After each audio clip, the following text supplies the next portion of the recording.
খুব সিম্পল একটা ল্যান্ডস্কেপ আঁকার জন্য মেনলি 3টে কালার শেডের এখানে ইউজ করেছি। টোটাল 18টি কালার এর মধ্যে ইউজ হয়েছে। 3টে মেন কালার শেডের মধ্যে একটা গ্রিনের মধ্যে আছে মাল্টি কালার। সয়েলের জন্য আছে রেডিশ সয়েল, যার মধ্যে অরেঞ্জ ও পিচ কালার মেন, আর ব্যাকগ্রাউন্ডে গ্রিনারিরই একটা ভার্সন ব্লু দিয়ে করেছি, যেহেতু ডিস্টেন্স আছে সেটা ওটা ব্লুতে দেখানো হয়েছে। প্রথমে ব্ল্যাক কালার দিয়ে গাছগুলি করার পরে একদম লাইট কালার, যেটা সব থেকে লাইট কালার ইয়েলো মধ্যে অ্যাপ্লাই করলাম। ইয়েলোর পরে মোটামুটি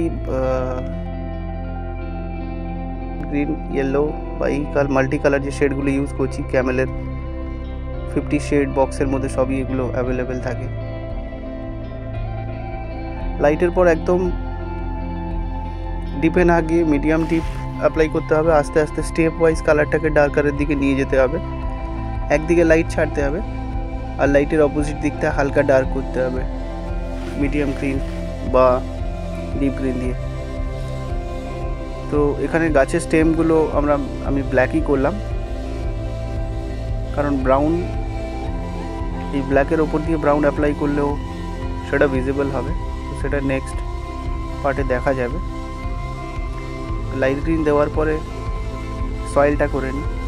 সয়েলে এখানে প্রথমে লাইট পিচ দিয়ে স্টার্ট করছি। পিচের মধ্যেও 3-4টে কালার থাকে বক্সের মধ্যে, সো পিচ কালারের সাথে অনেকগুলো কালার আমি ব্লেন্ড করব। এখানে মেনলি অরেঞ্জ আছে, ডিপ পিচ আছে, সেগুলো ব্লেন্ড করে দেন ছবির অ্যাকর্ডিং শেড ক্রিয়েট করব, কারণ গাছের যে ডালগুলো আছে তার ছাওয়াও এর মধ্যে অ্যাভেলেবেল থাকবে।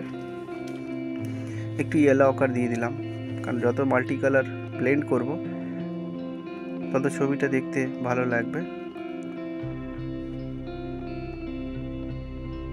ইয়েলো অকার, অরেঞ্জ, স্টেপ ওয়াইজ লাইন বরাবর কালার অ্যাপ্লাই না করে আমি এখানে আনসার্টেনভাবে এক জায়গায় দিচ্ছি, আবার আরেক জায়গায় অন্য কালার অ্যাপ্লাই করছি, কারণ খুব বেশি স্টেপ ওয়াইজ করে দিলে জিনিসটা আর্টিফিশিয়াল লাগবে দেখতে।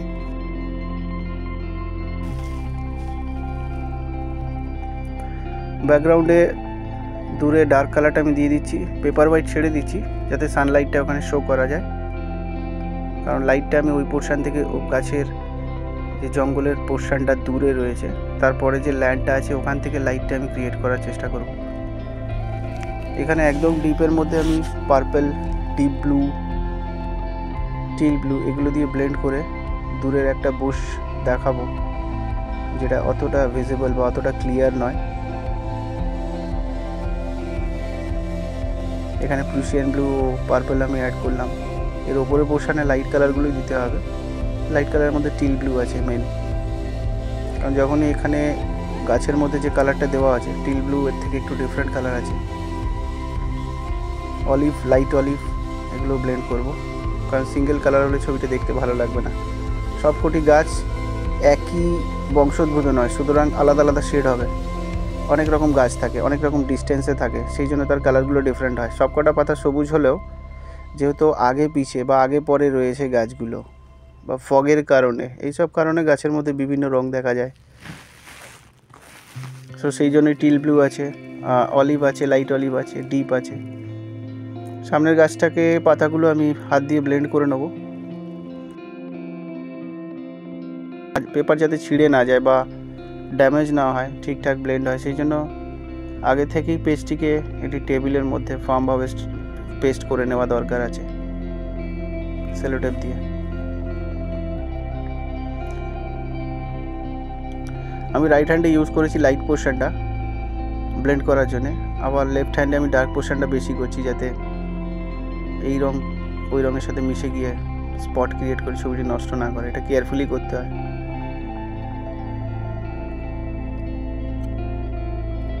প্রাইমারি কালার টোন হয়ে গেছে গাছের মধ্যে, নেক্সট হচ্ছে একটু ডার্ক টোন দিচ্ছি আমি এখানে।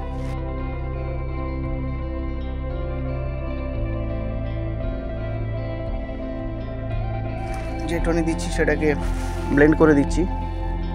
একদম লাস্টে গিয়ে যে পাতা পোর্শনগুলো ক্রিয়েট হবে, সিঙ্গেল লিভসগুলো যেগুলো দেখাতে হবে, সেগুলো এর মধ্যে আমি দিয়ে ছেড়ে দেবো, ওটা ব্লেন্ড করতে হবে না। এই পোর্শনে লাইটটা না রেখে আমি একটু মিশিয়ে দিলাম অলিভের সাথে, যাতে লাইটটা একটা পার্টিকুলার অংশ দিয়ে দেখা যায়।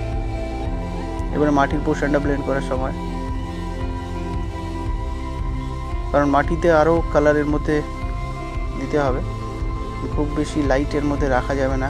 লেফট সাইড, ছবির লেফট সাইডটা লাইট আছে, বাঁ দিকটা আমাকে, ডান দিকটা আমাকে ডার্কই করতে হবে। এখানে অরেঞ্জ আর ইয়েলো অকার ব্লেন্ড করলাম। দু হাত ব্যবহার করা যায়, যে কটি আঙ্গুল ফ্রি আছে, পরিষ্কার রয়েছে, সেগুলো ইউজ করা যায়। তাতে হয় কি, ডার্ক কালার অন্যান্য জায়গায় ছড়িয়ে ছিটিয়ে পড়বে না। আর কালারটাকে খুব বেশি শার্পভাবে স্ক্র্যাচ না করে স্ট্রোকসগুলোকে একটু রঙের ক্রেয়নের মধ্যে যে পেপারটা থাকে ওটা খুলে ফ্ল্যাটভাবে ফেলে ঘষলেও হয় হোয়াইট সারফেসের জন্য। যদি কোনো মানুষের জামা, শার্ট বা ছোট কোনো জিনিস আঁকি, সেক্ষেত্রে পেন্সিলের মতো ধরাই উচিত। যেহেতু ওয়াইড এরিয়া আমাকে কভার করতে হবে, সেই জন্য আমি এটা ফ্ল্যাটভাবে দিতে পারি, দিয়ে হাত দিয়ে ব্লেন্ড করতে পারি, তাতে ব্লেন্ডিংটা ভালো হয়। কিন্তু এক জায়গায় ডিপভাবে স্ক্র্যাচ করলে সেটা ভালো হবে না, মার্ক স্পট পড়ে থাকবে। এখানে কিছু ব্রাউন দিয়ে দিলাম। ব্রাউনটা দেওয়া এই কারণেই, কারণ গাছের যে ঝোপ অংশটা আছে এটা নিচে একটু শেড ক্রিয়েট করছে, এটি আরও ডার্ক হবে।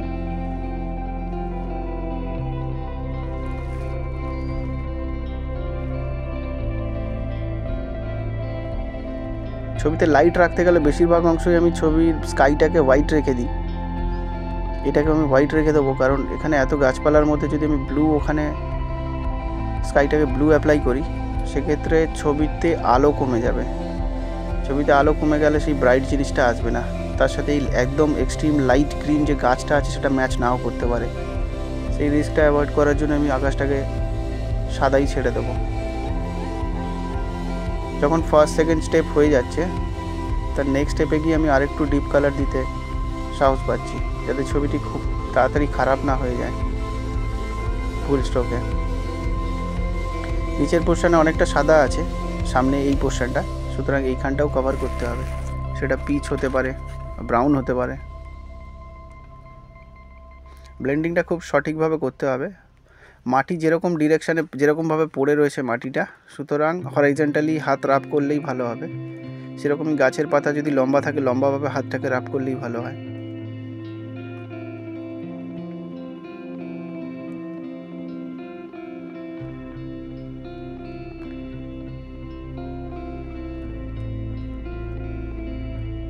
খুব বেশি সাদা বা খুব বেশি লাইট সিম্পল মনে হচ্ছে মাটিটা, সুতরাং এখানে আমি আরও কিছু পরে অ্যাড করব। গাছের মধ্যে খুব সাদা লাগছিল, সো একটু ডার্ক বা টিল পোর্শনটা দিয়ে একটু ব্লেন্ড করে দিলাম হাত দিয়ে, যাতে দূরের পার্ট যেটা বা সাইডের পার্ট যেটা রয়েছে গাছের ইয়েলো অংশটা, সেগুলো যাতে লাইট মনে হয় কি আলো পড়ছে গাছে। ভেতরে ডার্ক থাকলে তবেই বাইরের লাইটটা বোঝা যাবে। যদিও এখানে ব্ল্যাক কালারটা ঢেকে গেছে, সো নেক্সট স্টেপে আমাকে ওটা কভার করে নিতে হবে ক্রেয়ন দিয়ে ঘষে। একটু ডিপ কালার দিলাম, ডিপের মধ্যে এটা ডিপ অলিভ আছে। ডিপ অলিভটা দেওয়ার কারণ এটাই, কারণ পুরো মনোটোনাস লাগছে, গাছের প্রথম থেকে শুরু অবধি সব একই শেডে লাগছে। সেটা ব্রেক করার জন্য এখানটা একটু ডার্ক করে দিলাম।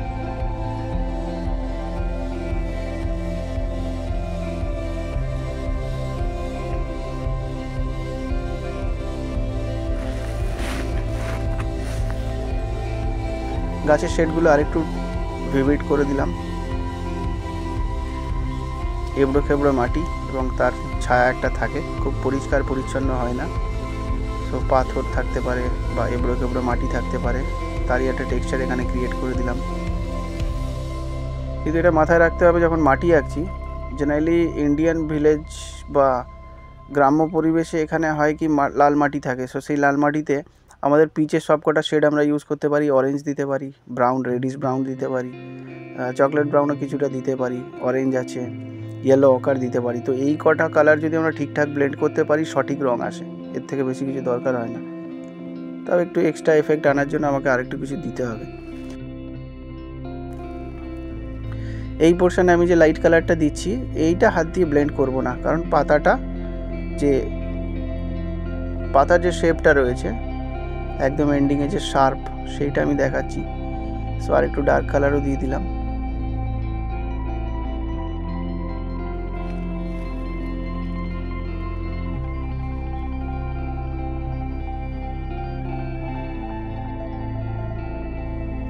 একটু ডিপ পোর্শন ক্রিয়েট করলাম। কিছুটা ডিটেলিং অবশ্যই দরকার। প্রথমে ব্লেন্ডের কাজটা দিতে হবে, কালারগুলো ব্লেন্ড করার পরে যখন ছবি কমপ্লিট হয়ে আসবে আস্তে আস্তে আস্তে আস্তে ডিটেলিং, মানে ওর মধ্যে আর কোনো রাব না করে ডাইরেক্ট ক্রেয়নের ডিটেলিং কিছু দিয়ে ওটাকে ছেড়ে দিতে হবে। আর ছবি আঁকার সময় সবসময় মনে রাখা উচিত ছবি আঁকতে আঁকতে যে খুব বেশি একটা টাইমের পরে ছবি কমপ্লিট করে দেওয়া উচিত, খুব বেশি ওভারওয়ার্ক না হয়। ওভার ডিটেলিং ওভারওয়ার্ক করতে গিয়ে ভালো ছবি একটা সময় পর নষ্ট হয়ে যায়, আমরা বুঝতেই পারি না কখন ছবিটা কমপ্লিট হয়ে গেছে। তাও আমাদের মনে হচ্ছে যে আরেকটু ডিটেলিং দেওয়া দরকার বা আরেকটু পোর্শনে কিছু রং দেওয়া দরকার, এইসব করে ছবি খারাপ হয়। খুব বেশি ওভার ডিটেলিং দেওয়া একদমই দরকার নেই। একটা ফোকাল পয়েন্ট থাকবে, সেটাকে ঠিকঠাকভাবে একটু রিপ্রেজেন্ট করে ব্যাকগ্রাউন্ড বা ফোরগ্রাউন্ড বা বাকি পোর্শনগুলো খুব বেশি ডিটেলিং নয়, ইনকমপ্লিট টাইপের বা মোটামুটি করে ছেড়ে দেওয়া উচিত, ফোকাসটা হয়। এখানে ফোকাল পয়েন্ট গাছগুলো, সো মাটিতে খুব বেশি আমি দিইনি, যেহেতু গাছগুলির পোর্শন, তারপরে এটাই দূরে যে জঙ্গলটা তার মাঝামাঝি কোনো গাছ নেই, কিছু নেই, ঘর নেই বা কোনো হিউম্যান প্রেজেন্স নেই, তো সেক্ষেত্রে এখানটা কভার করতে হবে।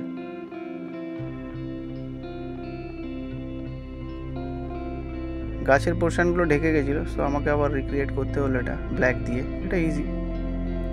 আর এই ব্ল্যাকের ওপরেও আমরা ডার্ক ব্রাউন অ্যাপ্লাই করতে পারি, ডার্ক ব্রাউন দিলে ওটাও পোর্শনটা রিফ্লেক্ট করবে, দেখা যাবে। কারণ কালো কাণ্ড বিশিষ্ট গাছ তো আমাদের হয়ই, দেখি, বা অনেক সময় লাইটের জন্য মনে হয়, তাও এখানে কিছু ব্রাউন দিয়ে দিলাম।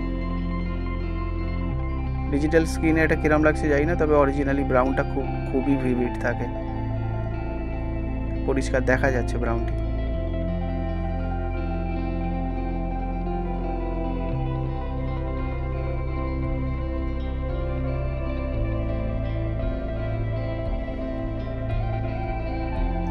এই পাতার পরিমাণ খুব বেশি না দিয়ে মোটামুটি একটা ডিটেলিং দিয়ে এটা কভার করে দিতে হবে।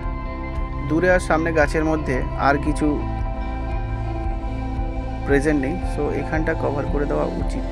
কিন্তু সেটা যদি একটা গাছ হয়, সেই গাছের রং কিন্তু এই রঙের সাথে ম্যাচ করলে হবে না, কারণ সেটাই ডিস্টেন্সে আছে, তার রংটা একটু আলাদা দেওয়া দরকার। একটু স্কাই ব্লু এখানে দিয়ে দিলাম।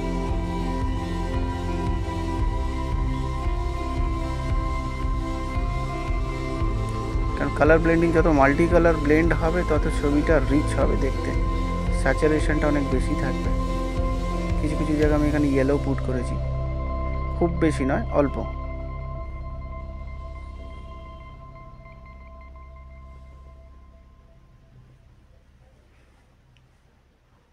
সামনেটা আর একটু ডার্ক করার দরকার আছে, এখন বোঝা যাচ্ছে, সো আর একটু ডার্ক এখানে করে দেওয়া হলো ব্রাউন দিয়ে।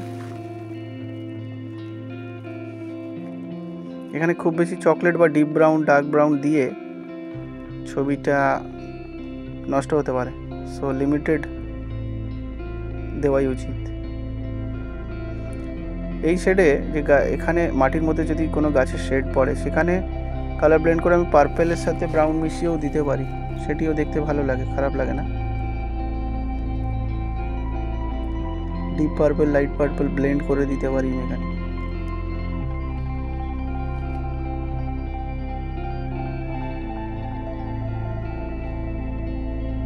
মোটামুটি সামনের পোর্শন রেডি। এবার ব্যাক সাইডে বা ব্যাকগ্রাউন্ডে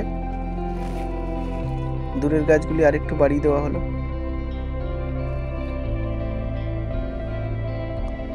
মাটিতেও একটু ডিটেলিং দেওয়া দরকার।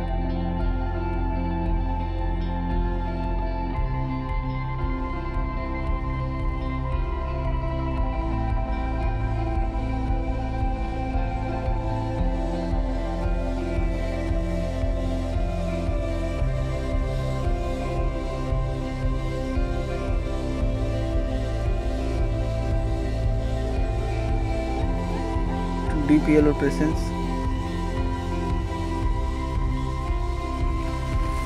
এটা যদিও অনেক রিস্কি, এভাবেই ছবি নষ্ট হয়ে যায়, কারণ এখন অব্দি গাছ ঠিকঠাক আছে, কিন্তু অন্য কোনো কালার অ্যাপ্লাই করার সময় খুব কেয়ারফুলি, যেমন আমি ইয়েলোটা দিলাম, এর জায়গায় একটু ইয়েলো বেশি কম হয়ে গেলে ছবিটা অন্যরকম হয়ে যেতে পারে।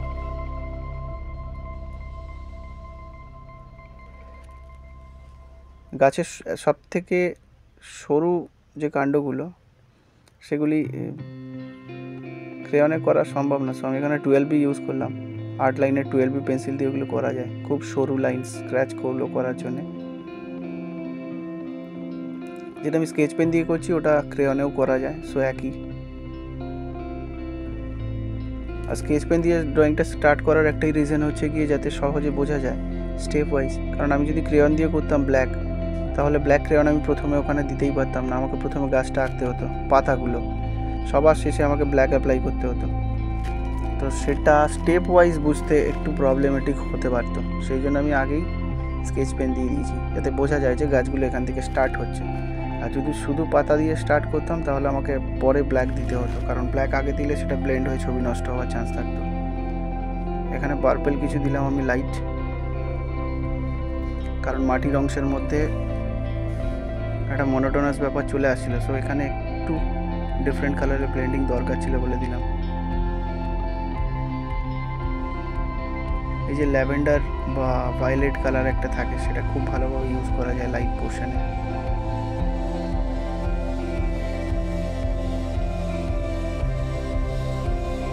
ওয়াটার কালার জেনারেলি ডিফারেন্ট হয়, অনেকটাই ডিফারেন্ট হয়। আর এখন এই যে টেকনিকে আঁকা হচ্ছে এটা ওয়াটার কালারে হয় এর উল্টো। আমি এখানে আগে ডার্ক কালার দিয়ে স্টার্ট করেছিলাম, ওয়াটার কালারে লাইট কালার থেকে ডার্কের পোর্শনে যেতে হয়।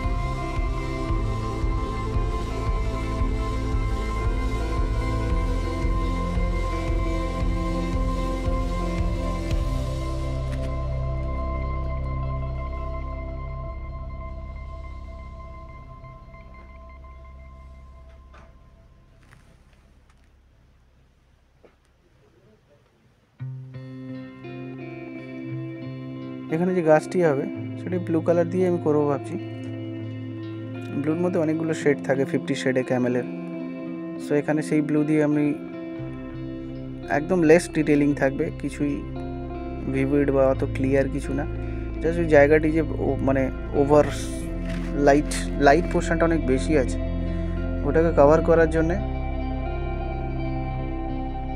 ব্লু দিয়ে কিছুটা গাছ আমি এখানে করে দিচ্ছি। ব্লুর মধ্যে সিঙ্গেল ব্লু না দিয়ে 2-3 রকম ব্লু ব্লেন্ড করলে ভালো হয়, তবে কেয়ারফুলি, খুব বেশি ডার্ক নয়। খুব বেশি ডার্ক দিলে নিচের যে জঙ্গলের ডার্কের পোর্শনটা আছে ওটা ইম্পর্টেন্ট নষ্ট হয়ে যাবে। আর কালারগুলো একে অপরের জায়গায় মানে এরকমভাবে প্লেস করতে হবে যাতে একটা কালার অন্য কালারকে হ্যামার না করে বা নষ্ট না করে বা পুরো অ্যাটেনশনটা ক্যাচ না করে ফেলে।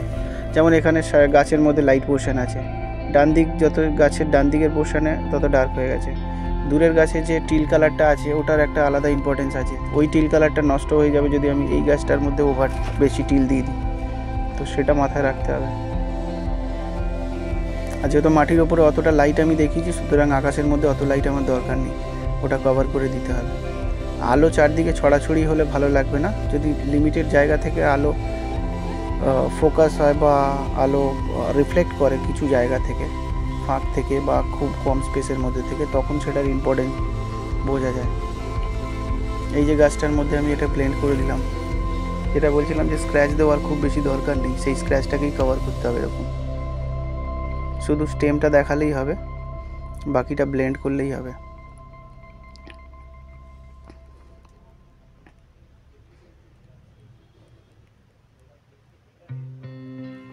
একটু ব্ল্যাক কালারও আমি ওখানে দিয়ে দিলাম।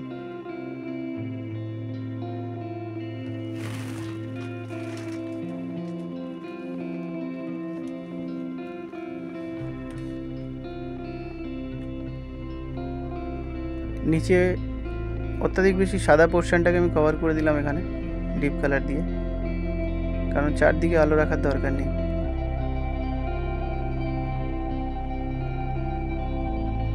সেটি আস্তে আস্তে ছবি যত কমপ্লিট হবে সেই হিসেবে আস্তে আস্তে এগোতে হবে, কারণ আগেই খুব বেশি ডার্ক লাগবে সামনে বলে দিয়ে দিলে সেটা হবে না। ছবির কালার এফেক্ট বুঝে অল্প অল্প করে এগোনো উচিত। বা রেফারেন্স ছবি যদি কিছু থাকে সঙ্গে, যদি কিছু দেখে আঁকা হয় তো সেক্ষেত্রে লাইটগুলো আগে ফলো করতে হবে, কোথায় লাইট আছে, ডার্ক আছে, সেই হিসেবে আস্তে আস্তে এগোতে হবে। আগে ডার্ক দিয়ে দিলে তার মধ্যে লাইট অ্যাপ্লাই করা যাবে না এই কালারে, সুতরাং লাইটটাকেই আগে দিতে হবে। এটা আরও ডার্ক করলাম।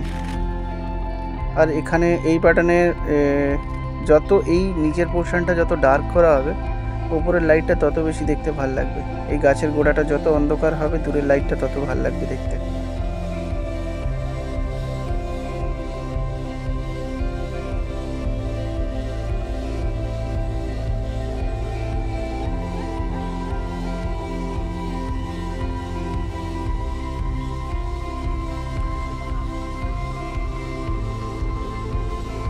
দূরের লাইনটা অনেক বেশি স্ট্রেট হয়ে গেছে, তো সেটাকে একটু আনইভেন সারফেস বানাতে গিয়ে আমি এখানে হোয়াইট ক্রেয়ন অ্যাপ্লাই করলে এফেক্ট ভালো আসবে না বা অত ভিভিড হবে না। সো হোয়াইটনার আমি দিয়ে দিচ্ছি এখানে। হোয়াইটনার দিলে কি হয়, খুব শার্প এজড, খুব শার্প লাইনগুলো ইজিলি করা যায়। খুব বেশি দরকার নেই, লিমিটেড ইউজ বলে আমি এখানে হোয়াইটনারই ইউজ করছি। এটা গাছের ডালেও কিছুটা দিচ্ছি লাইটের পোর্শনটা দেখানোর জন্যে, কারণ অত শার্প বা অত ছুচালোভাবে আমি যদি অন্য হোয়াইট এর মধ্যে দিতে চাই হবে না, কারণ মোম রং অয়েলি হয়, তার মধ্যে অন্য রং ধরা অনেক মুশকিল আছে। ওয়াটার কালারে সেটি করা যায়, কিন্তু এর মধ্যে করা মুশকিল আছে। মাটিতে এই সামনে পোর্শনে কিছুটা লাইট রিফ্লেকশন দিয়ে দিলাম। ছবি প্রায় কমপ্লিট। এখন সেই টাইম যেটা আমাদের মেনটেন করা উচিত, সেটা আমাদের বোঝা উচিত যে এখন ছবি শেষের পথে। এর থেকে বেশি ওভার ডিটেলিং করলে ছবিটি খারাপ হতে পারে। আমার এখন মনে হচ্ছে যে ওখানে কিছু মানুষের প্রেসেন্স, যে মানুষ হেঁটে যাচ্ছে বা কিছু, কিন্তু এভাবেই ওভার ওয়ার্কের ফলে ছবি নষ্ট হওয়ার চান্স থাকে। সো ছবিটি শেষ করা দরকার এখন। Thank you.